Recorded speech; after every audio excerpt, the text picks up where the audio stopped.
대형 교회는 아닌데 하루에 뭐 저는 괜찮아요. 저는 뭐 4번, 5번 설교할 수 있습니다.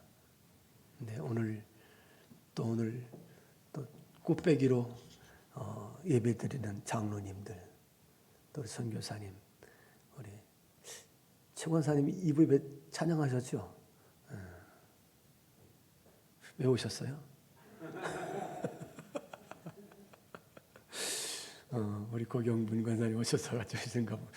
그래요. 친구 따라 강남 간다고 친구가 교회 오는데 그래도 같이 와서 같이 함께 예배드리는 것도 참 좋습니다. 그게 참 친한 친구 여러분 오는 모습인 것 같습니다. 우리가 여러분들은 기도할 때 누가 가장 먼저 얼굴에 떠오릅니까?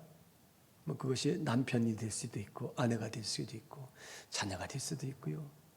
또 목사가 될 수 있고 장로님 될 수 있고요. 또 나의 가장 친한 친구 될 수 있고 그런 사람들이 또 내가 은혜 입은 사람들이 우리의 이제 기도에 가장 먼저 떠오르는 얼굴들이 되리라 그렇게 생각할 수 있을 것 같습니다. 로마서 우리가 16장을 보면은 뭐 제가 세보진 않았습니다만은 많은 믿음의 아주 본이 되는 성도들의 이름이 쭉 기록된 것을 볼 수 있습니다. 근데 그 로마서 16장은 이 신약 성경 학자들이 많은 얘기는 그렇습니다. 이건 로마서 16장은 부록이다. 추가로 이렇게 쓰여진 책이 로마서 16장이다. 왜냐하면 16장 마지막 절인 33절에 바울이 축도를 하고 마칩니다. 거기에 보면은 이 바울이 성도들에게 내가 조만간 너희들에게 갈 것이다. 나를 위해서 기도해 주라. 그러면서 이제 평강의 하나님께서 주께서 너희와 함께 하시기를 축원하노라. 그렇게 축도를 한단 말이죠. 그러면서 그냥 주마등처럼 지나가는 모든 성도들마다 기도하잖아요.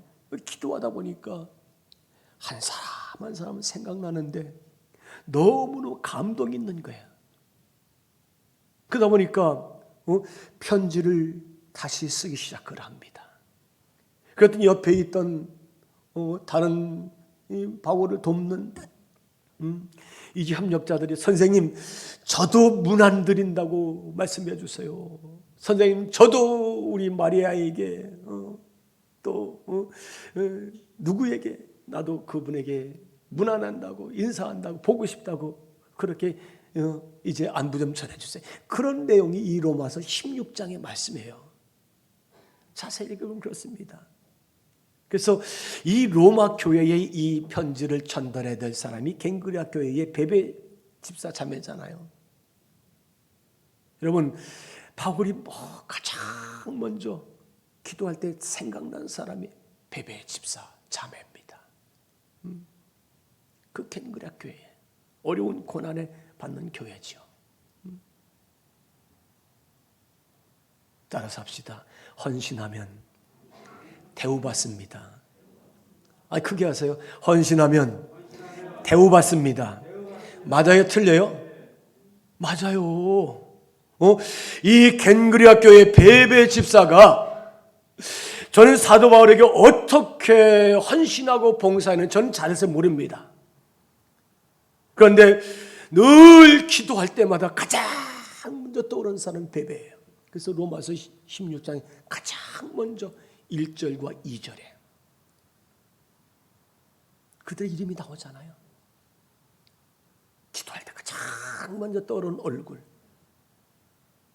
그가 그렇게 헌신했기에 이 대서사시와 같은 이 로마서 복음 중에 복음인 로마서를 로마 교회에 전달하는 역할을 연약한 여성이었던 베베 집사에게 전달하는 것을 통해 전달하는 것을 볼 수 있습니다. 이거 최고의 대우 아닙니까? 그렇게 헌신했더니 가장 먼저 로마서 16장의 서두에 이름이 나오잖아요. 그러면서 이 바울은 나는 당신들의 섬김과 헌신을 절대로 잊을 수가 없습니다. 하나님께서도 여러분들을 절대로 잊지 않으십니다.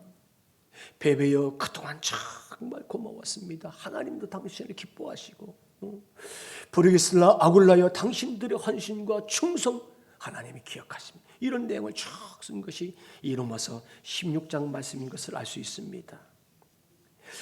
이 오늘 본문 고린도전서 16장 15절로 18절 말씀, 여기 보니까 스데바나라는 사람은 저 아가야 지방의 고린도라는 대도시에 사는 한 성도였어요. 그래서 고린도전서 1장 16절에 보면 바울이 이미 첫 번째 선교를 거기 갔을 때에 고린도의 가장 첫 열매가 이 스데바나예요. 그래서 그 가정에 가족들과 함께 세례를 주고 믿음을 심어주고 복음을 전파하고, 그 다음에 어느 집에 가서 이렇게 가서 이제 복음을 전하고 세례를 주었는데 나머지 건 생각이 안 나. 그래서 스데바나, 너희 집에서 내가 그렇게 복음을 전하며 전도했다는 것을 그렇게 바울이 이제 고린도전서 1장 16절에 말씀한 걸 볼 수 있습니다. 이 스데바나라는 이름이란, 따라서 합시다, 멸류관이라는 뜻을 가진 이름이 스데바나예요. 사랑하는 여러분, 여러분들의 스데바나와 같이 멸류관 같은 성도가 되시길 바랍니다. 멸류관 같은 성도가 됐으면 좋겠어요. 이 스데바나가 어떠한 신앙으로 하나님 앞에 살았고 어떻게 그렇게 섬겼기에 그가 우리 하나님 앞에서 이렇게 인정받을 수 있었을까? 먼저는 사도 바울의 사역의 첫 번째 열매가 되는 성도가 있다는 거예요. 첫 번째 열매가 됐다. 제가 목회할 때, 그 부평에서 목회할 때, 부평 저희 교회 옆에 조그마한 공원도 아니고 동산이 있어요.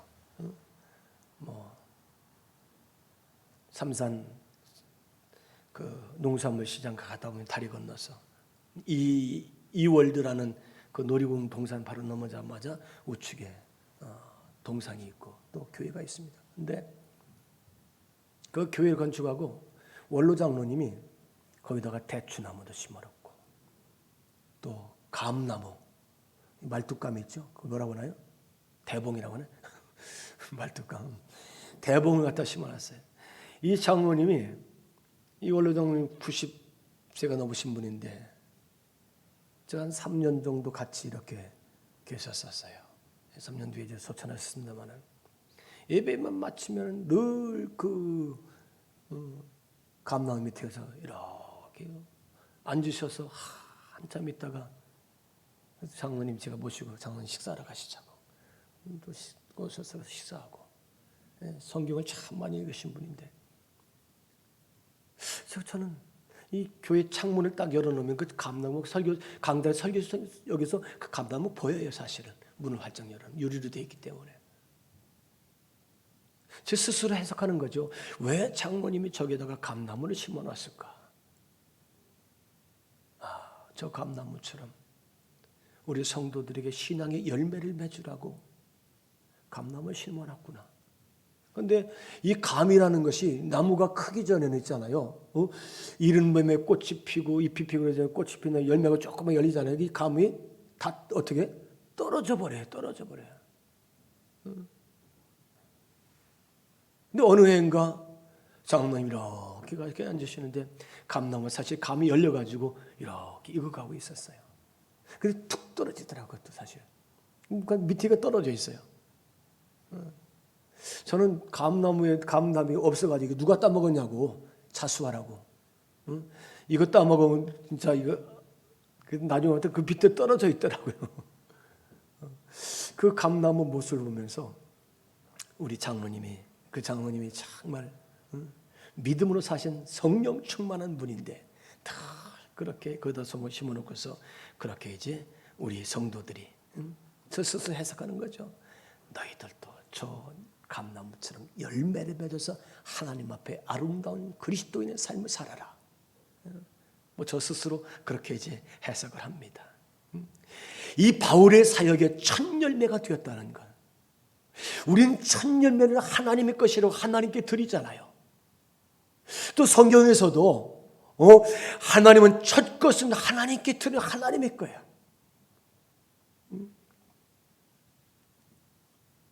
이 아가야 지방에서 복음을 전도할 때에 이 첫 열매가 스데바나의 가정이에요. 여러분, 이 사도 바울에게 이 스데바나가 얼마나 귀한 존재입니까? 그런데 사실 이 사도 바울이 이 고린도 지방에서 복음을 전해 나중에 쫓겨나잖아요. 그러나 영원히 기억되고 남을 사람은 누구예요? 스데바나. 그 가정이 온 가족이 구원을 받고 성실하게 멸류관의 신앙을 가지고 하나님을 섬긴 믿음의 가정, 스데바나의 가정, 하나님 앞에서 아가야 지방 고린도에서 첫 번째 열매 같은 믿음의 사람들. 우리가 무엇을 하든지 끝까지 가서 좋은 열매를 맺는 것이 아름다운 신앙의 덕목인 줄 믿습니다. 여러분 끝까지 기도하십시오. 할렐루야. 우리가 기도할 때 하나님은 급한 것은 급한 것대로 응답해 주시고요. 좀 덜 급한 건 좀 덜 급한 대로 응답해 주시고요. 또 정말 우리가 평생 또 하나님 앞에 목숨 걸고 기도해야 될 제목이 있으면 하나님 그거 끝까지 너 이거 붙잡고 기도하면서 내 신앙 하나님 앞에 놓치지 말고 흔들리지 말고 이거 붙잡고 기도해라. 내가 언젠간 너에게 응답해 주리라. 이렇게 해서 평생 가면서 기도해지 뭘 마지막 때 응답해 주시는 하나님 역사가 있다는 사실을 우리는 기억해야 됩니다. 그렇습니다.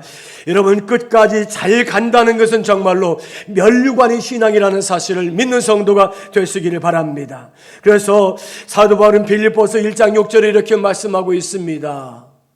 너희 안에 착한 양식을 시작하시니가 그리스도의 예수의 날까지 이루시길 확신하노라. 여러분 예수님의 복음이 시작된 이후에 하나님의 구원의 역사는 주님이 오시는 마지막 날까지 하나님의 구원의 역사가 이루는 그날까지 이루어진다는 것을 확신하는 성도가 되시길 바랍니다.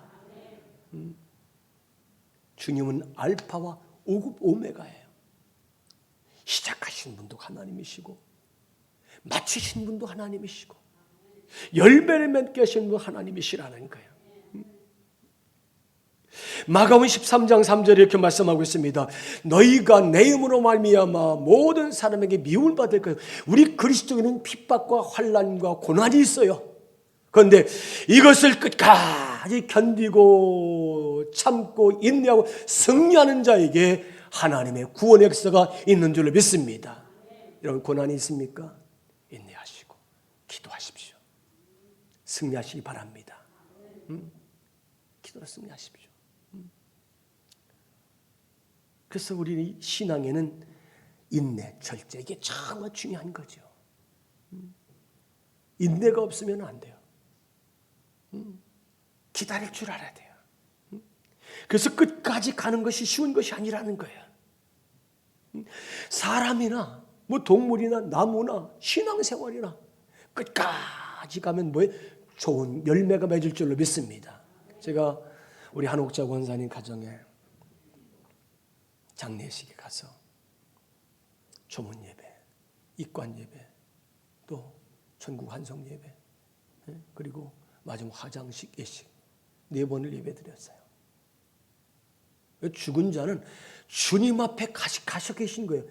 여러분 우리가 이 땅에서 부모님이 돌아가시다가 슬퍼, 물론 육신적인 헤어짐은 슬프지만 그러나 우리보다 더 영광스러운 찬란한 천국의 보좌에 영광스러운 주님 앞에 찬란한 영광 가운데 계신 성도인 것을 믿습니다. 이 땅보다 훨씬 좋아요. 인간의 육신의 헤어짐 때문에 슬퍼하는 거죠. 이 장례식의 목적이 뭐냐면 저는 그렇게 생각해요. 전도하는 것이다. 믿지 않는 가족을 전도하고 믿지 않는 유가족들을 전도하고 복음을 소개하고 예수 그리스도를 영접해야만이 이 땅에 바른 인생의 삶을 사는 것이다. 그것을 전하는 것이 이 장례식이 되어야 된다고 저는 그렇게 믿습니다. 여러분 우리가 12월 한 달 남았습니다. 올해 2021년 다시 돌아오질 않아요. 돌아오지 않은 2021년 한 해 잘 마무리하시고 유종의 미를 거두시는 귀한 성도가 되시기를 바랍니다. 그래서 우리 믿는 성도들이 본이 돼야 돼요. 본이 돼야 돼요. 목사도 마찬가지고요. 장로님들도 마찬가지고요. 우리 교회 어르신 권사님도 마찬가지고요. 또 성도들도 마찬가지. 다 믿는 자의 본이 돼야 돼요. 이 본이 돼야 돼요. 그래서 이 이스라엘 백성들이 요단강을 건너갈 때 사실 그 이스라엘 성지순례 가면 저 헐몬산 있잖아요. 저 다윗샘 그 위 곡장 올라가면 헐몬산이 있어요. 이 만년설이 만년설. 헐몬산은 그 겨울에는 스키장이 있어가지고 스키객들이 굉장히 많다는 거예요. 그 물이 이제 날이 따뜻해지니까 녹아서 얼음이 녹고 눈이 녹아서 이 다윗샘을 통해서 물이 이렇게 이제 흘러내려오죠. 메론물을 통해서 갈릴리로 쭉 저 사이까지 흘러가는 거예요. 요단강을 통해서 그런데 그때만 되면 이제 이 요단강 그 강둑이 범람한다는 거예요. 그런데 이때가 모맥, 보리와 밀을 거두는 추수철이에요. 하나님은 이때 요단강을 건너가라는 거예요. 따라서 합시다. 요단강은 믿음으로만 건널 수 있습니다. 저 천국은 있잖아요. 믿음 없이 못 간다는 얘기예요. 믿습니까? 영적인 가나안 땅이며 천국이 천국. 영적인 가나안 땅. 믿어야만이 우리가 요단강을 건너갈 수 있어요. 그래서 우리는 요단강 건너간다는 그 찬송을 하잖아요. 며칠이 요단강 건너가 만날이. 그런데 이 범람 물이 철철 넘쳐 흐르는데 하나님은 들어가라는 거예요. 그러니까 레위 지파 제사장들이 법궤를 메고서 이 제사장이 그냥 걸어 들어가잖아요. 믿음으로 걸어 들어가니까 물이 끊겨버리고 갈라지고 마른 땅 같이 이스라엘 백성들이 건너서 여리고를 점령하고 가나안 땅을 이렇게 이제 정복하는 것을 우리는 알 수 있습니다. 맨 앞장선 사람 누구예요? 레위 지파 제사장들이에요. 우리 교회로 말하면은 믿는 자의 번외대들 앞장서는 하나님의 거룩한 중직자들이라는 거예요. 먼저 믿은 성도들, 무거운 직책을 맡은 성도들, 그들의 앞모습 보고 우리 성도들이 뒤를 따라온다는 사실을 믿습니다. 저는 저희 고향교회에서 우리 장로님, 이리규 장로님, 황권식 장로님, 원로 장로님이 저 맨 오른쪽 좌석 맨 앞에 앉으세요. 황 장로님은, 황권식 장로님은 몸이 아주 해소해요. 농사 짓는 장로님이에요. 저에게 그 아들 장로님 저에게 부탁해 제가 글을 썼는데 삼봉의 성자 황권식 장로님 제가 그렇게 글을 써서 이제 드린 적이 있어요. 뭐 그 가정의 자녀들이 아들 셋 그리고 딸 둘 사위 뭐 다 장로님이에요. 칠순 때에는 이 가정이 저 필리핀의 어느 섬에 아주 어려운 곳에 교회를 세워가지고 해마다 이 아들 장로님들이 거기 가서 아버지 기념교회를 이렇게 예배드리고 또 섬기는 해마다 유튜브에 뭐 이렇게 페이스북에 올라오는 걸 제가 볼 수 있었습니다. 그 아버지의 그 훌륭한 신앙의 덕목, 저는 그 장로님의 뒷모습을 보고 제가 신앙생활했다고 하잖아요. 저에게 뭐 예수 잘 믿어라, 뭐 기도 생활해라, 성경 말씀 많이 읽어라, 저에게 그런 말씀 한 적이 없어요. 그러나 그 장로님의 그 뒷모습만 보고도 저는 은혜가 되고 삼봉의 성자다. 제가 그렇게 편지를 쓴 적도 있습니다. 이 스데바나는 성도들을 섬기기를 작정했다는 거예요. 여러분, 사랑하면 섬길 수 있습니다. 있습니까? 사랑을 많이 하시기 바랍니다. 하나님이 이처럼 우리를 사랑하셨어요. 어떻게 해요? 하나밖에 없는 독생자 예수 그리스도지만 십자가에 못 박혀 내가 죽이면서까지 내가 너희를 사랑한다. 예수님이 십자가에서 못 박히시기 전에 내려올 수 있어요. 그 겟세마네 동산에서 내려오실 때에 유다가 이렇게 입을 맞출 때에 입을 맞출 때 막 예수님 붙잡으려고 하니까 베드로가 칼을 뽑아가지고 대제사장이 종의 귀를 잘라버리잖아요. 귀를 맞았기 다행이지 이 목이라도 맞았으면 어떻게 됐을까? 칼을 걷어라. 그래서 그 귀를 주어서 붙여주시잖아요. 전능하신 하나님이에요. 죽은 자도 살리시고 병든 자도 고치신 예수님이십니다. 예수님 얼마든 십자가에서 내려올 수 있어요. 나를 십자가 못 박는다고. 그러나 내가 이 고난과 희생을 당해야만이 이 땅에는 모든 인생들이 다 구원받고 하나님의 거룩한 자녀로 살기 때문에 예수님은 그렇게 이제 자기 자신을 희생한 줄 믿습니다. 우리는 신앙생활할 때 참 예수님의 심정을 가지고 예수님 마음 가지고 주님을 섬기며 신앙생활하시고 성도의 삶을 사는 귀한 성도가 되시기를 주의 이름으로 축원합니다. 이 평생을 이 도예공으로 걸어온 사람이 있었습니다. 그런데 이 도예공에게는 아주 탁월한 제자가 있었어요. 그런데 이 제자가 스승 밑에서 10년 동안이나 열심히 배웠지만은 도저히 자기 스승의 한계를 뛰어넘지 못하는 것을 늘 깨닫습니다. 그래서 그때마다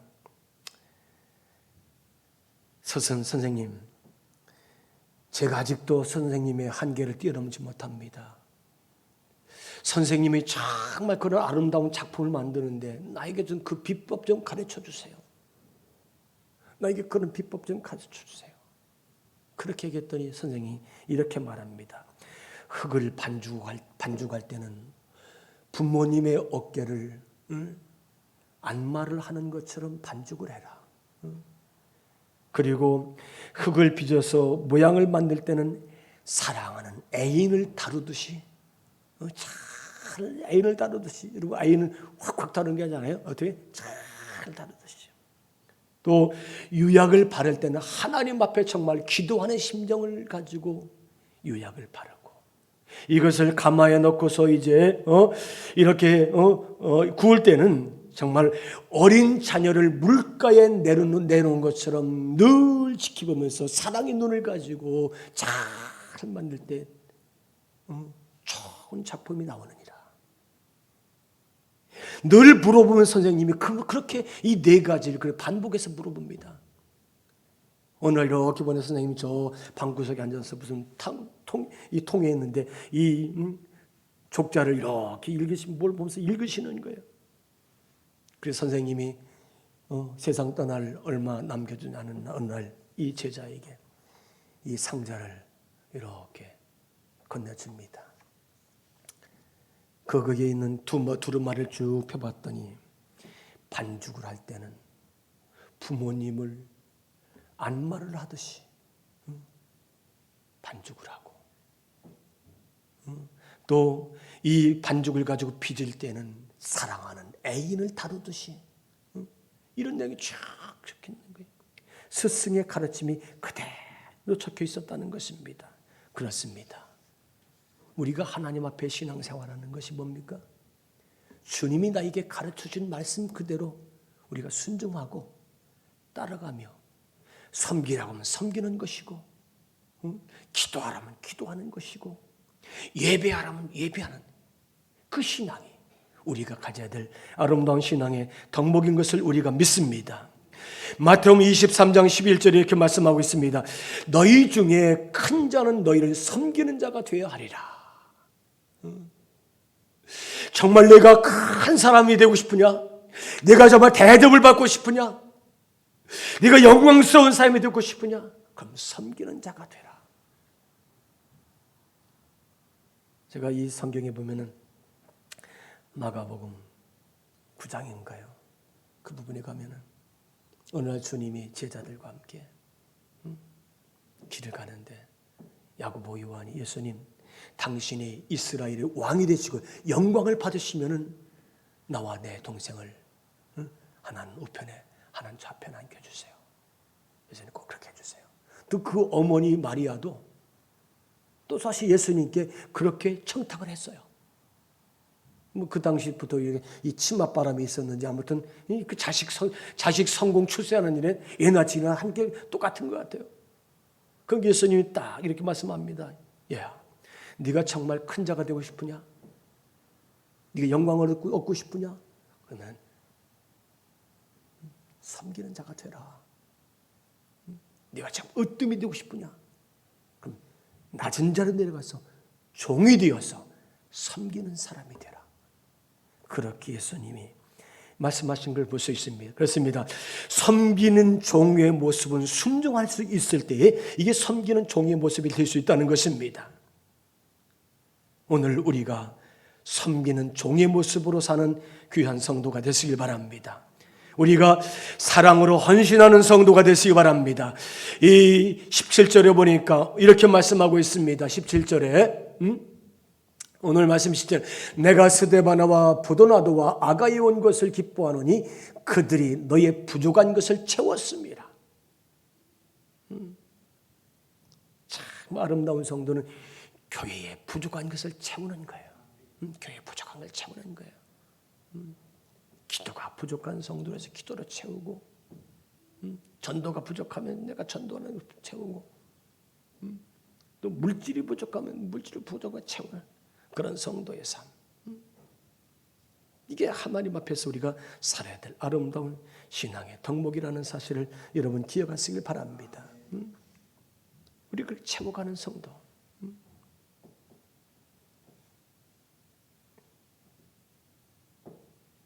그래서 예수님도 그렇게 말씀합니다. 주라 그리하면 너에게 줄 것이니 곧 후이되어 누르고 흔들어 넘치도록 하여 너에게 안겨주리라. 너희가 헤아리는 그 헤아림으로 너희도 헤아림을 도로 받을 것이다. 제가 일부 예배 때 이런 얘기를 했어요. 쌀 가게를 가면 있잖아요. 쌀 주인이 쌀 대박에다가 이렇게 자꾸 어떻게 해요?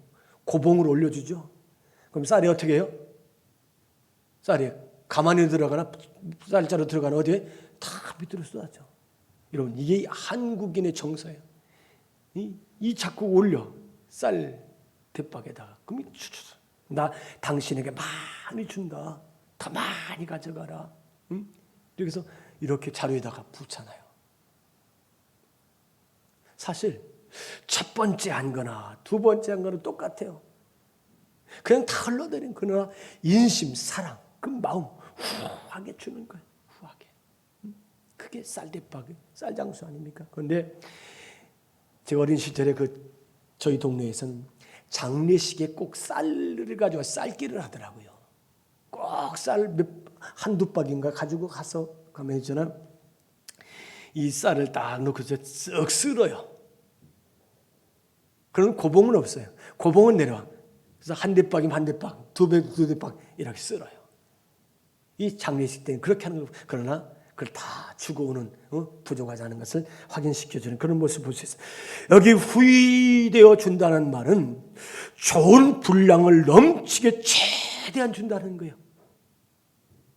우리 하나님은 우리들에게 좋은 것을 주시는 줄 믿습니다. 후하게 주시는 줄 믿습니다. 그런데 헤아림인다는 것은 뭡니까? 반복하는 거예요. 반복해. 여기서 온 만큼 오는 거예요. 너가 나에게 준 만큼 주는 거예요. 고봉으로 줬으면 고봉으로 주고 쓸어서 줬으면 쓸어 준다는 거예요. 받은 그대로 측정해서 주는 것이 헤아리는 거예요. 사랑하는 여러분, 헤아림보다 후하게 누르고 흔들어 넘치도록 섬기고 헌신하는 성도가 되시기 바랍니다. 사도 바울은 그렇게 말합니다. 사도행전 20장 35절에서 이렇게 말씀하고 있습니다. 주 예수께서 친히 말씀하신 바 주는 것이 받는 것보다 복이 있다. 믿습니까? 여러분 받는 것보다 주는 것. 어때요? 주는 게 기뻐요? 받는 게 기뻐요? 대단하시네. 참, 이게 진짜 성도예요. 주는 기쁨 받는 것보다 2배, 3배 더 행복한 줄 믿습니다. 주는 기쁨이에요. 주는 기쁨. 그러니까 주님을 주라고 말씀해요. 받는 것보다 주는 것이 더 복이 있다. 나눔의 사랑을 아시는 성도들이기 때문에 이 나누는 거, 주는 거, 이것이 받는 것보다 더 좋다는 사실을 여러분 기억하시길 바랍니다. 이 스데바나는 모든 사람들의 마음을 시원하게 했기 때문에 인정받았다는 거예요. 제가 그 목회할 때 개척 목회하고 기도원에 한 17년 제가 기도원을 가요. 김인종 목사님은 29년인가 그 반월 기도원에 넣어놓으셨는데, 참 거기에 감리교 목사는 80%가 시각장애에 있는 목사님이 있었어요. 80%가. 그러니까 길은 보이긴 보는데 이분은 청각이 많이 발달했어요. 제가 가서 그냥 장난처럼 툭 치면은 어떻게 하는, 저 목사님? 그래요. 청각도 아주 굉장히 청각이 발달해서, 뭐, 우스갯소리로 감신 그 인후학사에서 이렇게 이제, 지났는데, 신학생 시절에 기숙사는 불을 다 끄잖아요. 신학생들이 이제 밤에 고스톱을 치는데 불 꺼놓고 찼대. 이 시각장애니까 시각장애는 불이 켜 있나 끄나 뭐 상관없다는 거죠. 눈이 문제가 아니라 이 손끝으로 일반 거니까 그렇게 농담을 하더라고요. 우리는 고스톱 그냥 밤에 불 꺼놓고 쳤다고. 그런 우스갯소리죠. 그런데 그 목사님이 항상 저를 향해서, 저 목사님은 바카스 같은 목사님이야. 바카스. 씨앗이 된 바카스라고. 제가 오늘 그래서 그런 얘기 한 거예요. 아주 냉장고에서 아주 시원하게 여름에 씨앗이 된. 저희 집에 밭이 참 많았습니다만 큰 밭이 있는데 큰 밭은 보리를 피면 있잖아. 6월, 10월 때 보면 하루 종일 보리를 펴요. 그 큰 밭은. 그런데 이 6, 7월 달에 얼마나 덥습니까? 그럼 새참을 가져가잖아요. 그러면 어머니가 가서 우물에 가서 물 좀 시원하게 퍼가지고 밖에서 가져와라. 그럼 거기다 설탕물도 타고 어떤 때는 꿀물 타가지고 밭에 가져가는 거예요. 그럼 일하는 아저씨들이 그 시원한 이 꿀물, 이 설탕물을 한 바가지 들이키면서 시원하다 그렇게 말합니다. 여러분, 오늘 본문에 보니까 스데바나가 성도들의 마음, 하나님의 마음을 시원하게 하신 줄을 믿습니다. 그렇게 믿습니까? 여러분들이 하나님 앞에 하나님 마음을 시원하게 해드리는 귀한 성도가 되시기 바랍니다. 믿음 생활로, 신앙 생활로 하나님을 기쁘시게 하며 그렇게 사는 귀한 성도가 되시기를 주 여러분을 축원합니다. 제가 한 가지 말씀드리고 말씀을 마치겠습니다. 미국의 세계적인 영화 제작사를 아시죠? 할리우드. 잘 아시라 생각합니다. 그런데 한 무명의 감독이 시나리오를 잘 썼어요. 그리고 이 시나리오를 가지고 유명한 영화 제작자를 다 만났습니다. 보니까 시나리오가 정말 괜찮아요. 그때 영화 제작자가 이걸 나에게 파시오. 시나리오를 팔으라는 거예요. 그래서 이 무명의 감독이 팔겠어. $1에 팔겠어. 이 영화 시나리오를 당신에게 $1에 팔겠어. 그러나 조건이 있습니다. 이 영화 제작의 영화 감독을 나를 섭외해달라. $1에 팔 테니까 당신은 나에게 영화 감독이 제작권을 감독을 섭외해달라. 그렇게 말합니다. 그래서 그들이 이제 조건을 가지고서 조율하다가 그렇게 하기로 이제 결정합니다. 그래서 이 감독을 제안한 제작자는 수락해서 이 작품을 만들어서 역사상의 흥행을 이루는데 이게 터미네이터라는 영화입니다. 아시죠? 그 지금 LA 시장에 쓰던 그 시장이 누구죠? 쟤네 무슨 그 사람이 주인공이잖아요. 그리고 이 무명의 감독이 터미네이터를 시작해서 만든 영화가 타이타닉, 또 아바타. 여러분, 이 터미네이터나 타이타닉이나 아바타나 아주 세계적으로 성공한, 흥행에 성공한 영화가 아닙니까? 그 감독이 바로 제임스 카메론이라는 감독입니다. 시나리오가 좋다고 영화가 성공하는 것이 아닙니다. 그러나 이 시나리오를 잘 소화할 수 있는 사람이 이 시나리오를 잘 만든 제임스 카메론, 자기 자신이라는 것을 알고서 $1에 이 시나리오를 팔아버리고 자기가 그 영화의 감독으로서 최적격이라는 사실을 알기 때문에 이 영화를 이제 제작하는 감독이 되어서 세계적인 흥행을 성공했다는 그런 이야기입니다. 사랑하는 여러분, 하나님은 오늘 저와 여러분들을 이 땅에 최고의 흥행에 성공할 수 있는 하나님의 거룩한 자녀로 이 땅에 보내주셨다는 사실을 믿습니다. 우리 하나님 앞에 잘 말씀대로 살아서 하나님 보시기에 최고의 흥행에 내가 이 성도를 이 세상에 보낸 것이 정말로 복이다. 이거 없었으면 이 지역에 이런 신자가, 이런 성도가, 이런 교회가 나올 수 있었을까? 우리 선교사님 이제 이제 인도네시아로 갑니다. 내가 우리 선교사님을 이렇게 세우지 않고 보내버렸다면 인도네시아에다가 이렇게 복음화시키는데 역할을 하는 사람은 누구 있을까? 이렇게 하나님 앞에 흥행에 성공하는 영적인 믿음의 사람이 되시기를 주의 이름으로 축원합니다.